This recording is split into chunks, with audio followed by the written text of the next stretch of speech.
ದಿನ ಪತ್ರಿಕಾಗೋಷ್ಠಿಯಲ್ಲಿ ಭಾಗವಹಿಸಿರ್ತಕ್ಕಂಥ ಜಿಲ್ಲೆಯ ಪ್ರಧಾನ ಕಾರ್ಯದರ್ಶಿಗಳು ಆತ್ಮೀಯರಾಗಿರ್ತಕ್ಕಂಥ ಸಾಬು ಮಾಷಾಳ್ ಅವರೇ, ಇನ್ನೋರ್ವ ಜಿಲ್ಲೆಯ ಪ್ರಧಾನ ಕಾರ್ಯದರ್ಶಿಗಳು ಆತ್ಮೀಯರಾಗಿರ್ತಕ್ಕಂಥ ಈರಣ್ಣ ರಾವ್ರ್ ಅವರೇ, ರಾಜ್ಯ OBC ಮೋರ್ಚಾದ ಕಾರ್ಯಕಾರಿಣಿ ಸದಸ್ಯರು ಆತ್ಮೀಯರಾಗಿರ್ತಕ್ಕಂಥ ರಾಜ್ಕುಮಾರ್ ಸಗಾಯಿ ಅವರೇ, ಜಿಲ್ಲೆಯ SC ಮೋರ್ಚಾದ ಅಧ್ಯಕ್ಷರು ಆತ್ಮೀಯರಾಗಿರ್ತಕ್ಕಂಥ ಮಂಜುನಾಥ್ ಮಿಸೆ ಅವರೇ, ಮಾಧ್ಯಮ ಮಿತ್ರರಾಗಿರ್ತಕ್ಕಂಥ ವಿಜಯ್ ಜೋಶಿ ಅವರೇ, ಇವತ್ತಿನ ಪತ್ರಿಕಾಗೋಷ್ಠಿಯಲ್ಲಿ ಭಾಗವಹಿಸಿರ್ತಕ್ಕಂಥ ಎಲ್ಲ ಪತ್ರಿಕಾ ಮಾಧ್ಯಮದ ಮಿತ್ರರನ್ನು ಸ್ವಾಗತಿಸುತ್ತಾ, ಸನ್ಮಾನ್ಯ ನರೇಂದ್ರ ಮೋದಿಯವರ ನೇತೃತ್ವದ ಕೇಂದ್ರದ ಸರ್ಕಾರ ಕಳೆದ 12 ವರ್ಷಗಳ ಕಾಲ ಈ ದೇಶದ ಅಭಿವೃದ್ಧಿಗೋಸ್ಕರ, ಈ ದೇಶದಲ್ಲಿರ್ತಕ್ಕಂಥ ಪ್ರತಿಯೊಬ್ಬ ವ್ಯಕ್ತಿಯೂ ಸಹಿತ ಅಭಿವೃದ್ಧಿ ಹೊಂದಬೇಕು ಅನ್ನುವಂಥ ವಿಚಾರನ ಇಟ್ಕೊಂಡು 2047ರ ಭಾರತ ಯಾವ ರೀತಿ ಇರಬೇಕು ಅನ್ನುವಂಥ ಕನಸಿನೊಂದಿಗೆ ವಿಕಸಿತ ಭಾರತದ ಕಲ್ಪನೆಯೊಂದಿಗೆ ಭಾರತದ ಅಭಿವೃದ್ಧಿಯನ್ನು ಪಡಿಸ್ತಾ ಇದೆ. ನರೇಂದ್ರ ಮೋದಿ ಅವರು ಪ್ರಧಾನಮಂತ್ರಿಗಳಾದ ನಂತರ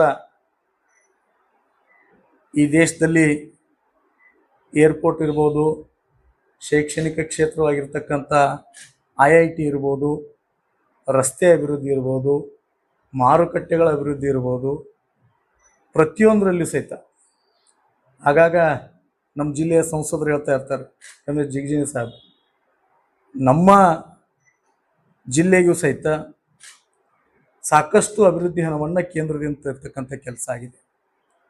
ಈ ದೇಶದಲ್ಲಿ ಅಲ್ಲೊಂದು ಇಲ್ಲೊಂದು ಇಲೆಕ್ಟ್ರಿಫಿಕೇಷನ್ ಟ್ರೈನನ್ನು ನೋಡ್ತಾ ಇದ್ದೀವಿ.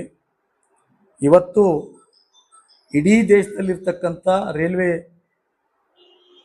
ಇಲೆಕ್ಟ್ರಿಫಿಕೇಷನ್ ಮಾಡೋದ್ರ ಮುಖಾಂತರ ಅಭಿವೃದ್ಧಿಯನ್ನು ಕೊಟ್ಟಿದ್ದಾರೆ. ಕಾಂಗ್ರೆಸ್ನವ್ರು ಕೇಳ್ತಾರೆ ಏನು ಅಭಿವೃದ್ಧಿ ಆಗಿದೆ ಅಂತ.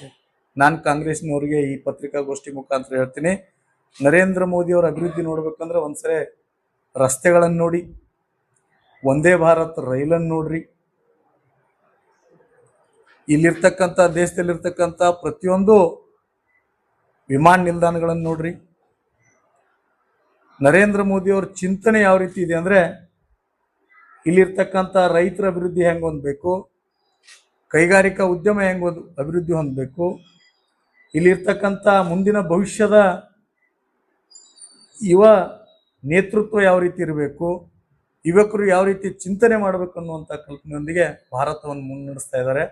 ಆ 12 ವರ್ಷಗಳ ಸಾಧನೆಗೆ ಸನ್ಮಾನ್ಯ ನರೇಂದ್ರ ಮೋದಿಯವರ ನೇತೃತ್ವದ ಕೇಂದ್ರ ಸರ್ಕಾರಕ್ಕೆ ಭಾರತೀಯ ಜನತಾ ಪಾರ್ಟಿ ವಿಜಯಪುರ ಜಿಲ್ಲೆ ಹಾಗೂ ಕರ್ನಾಟಕ OBC ಮೋರ್ಚಾ ವತಿಯಿಂದ ಅಭಿನಂದನೆ.